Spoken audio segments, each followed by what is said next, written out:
Dictation start होगा 5 second बाद। Start. लोक जनशक्ति पार्टी में दिख रही फूट न केवल इस पार्टी बल्कि भारतीय राजनीति का ऐसा पहलू है जो दुखद भी है और विचारणीय है। इस फूट को बगावत भी कहा जा सकता है और एक पार्टी का पुनर्निर्माण भी कोई आश्चर्य की बात नहीं।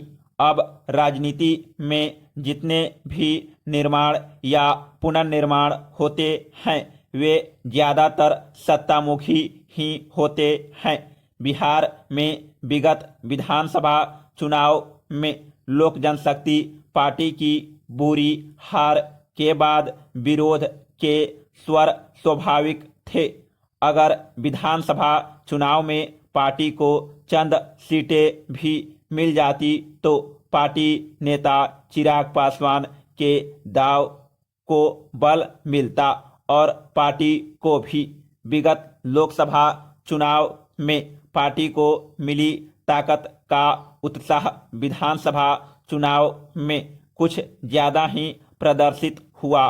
चुनावी विश्लेषण करने वालों ने पहले ही बता दिया था कि लोकसभा में मिली जीत गठबंधन का नतीजा थी, जबकि विधानसभा में मिली हार गठबंधन छोड़ने का नतीजा।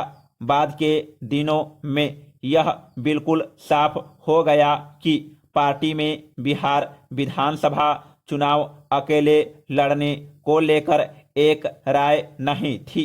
कुछ दिनों तक खींचातान के बाद लोक जनशक्ति पार्टी के 5 सांसदों ने चिराग पासवान से किनारा कर लिया।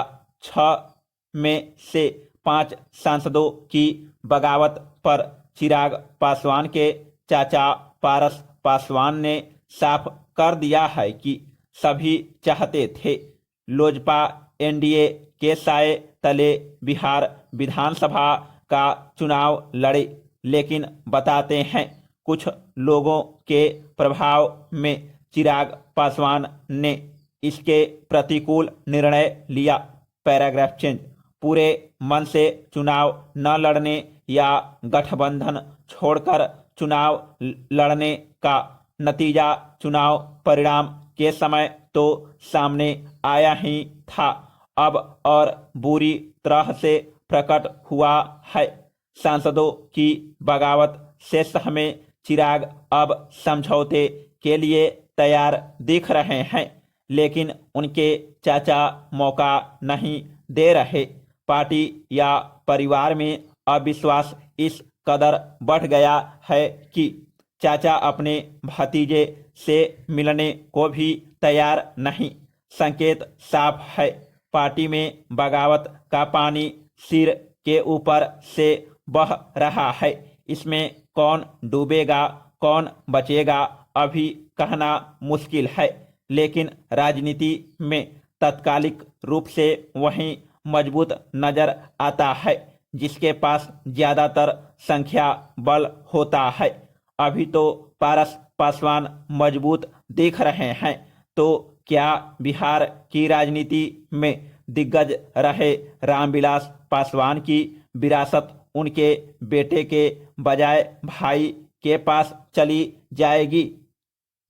भारतीय राजनीति में नैतिकता के पैमाने पर सोचे तो कोई भी राजनीति में परिवारवाद को खारिज ही करेगा, लेकिन वास्तव में परिवारवाद भारतीय राजनीति का एक महत्वपूर्ण पहलू है, उसे नकारा नहीं जा सकता।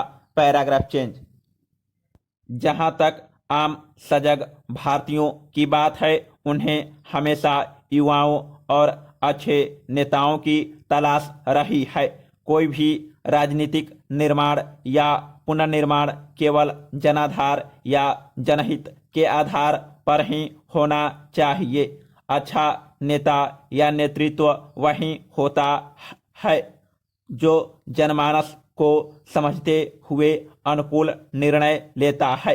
भारत में जो भी पार्टियां हैं उन्हें न केवल अपनी मजबूती बल्कि प्रदेश देश की राजनीति की मजबूती के बारे में भी सोचना चाहिए। राजनीति का साफ सुथरा और आदर्श होना जरूरी है। जो भी दल सक्रिय हों वे जनसेवा को समर्पित हों। साथ ही इन दलों को अपने अपने गठबंधन या मोर्चे या अपने राजनीतिक आधार का भी सही और तार्किक पता होना चाहिए। समाप्त।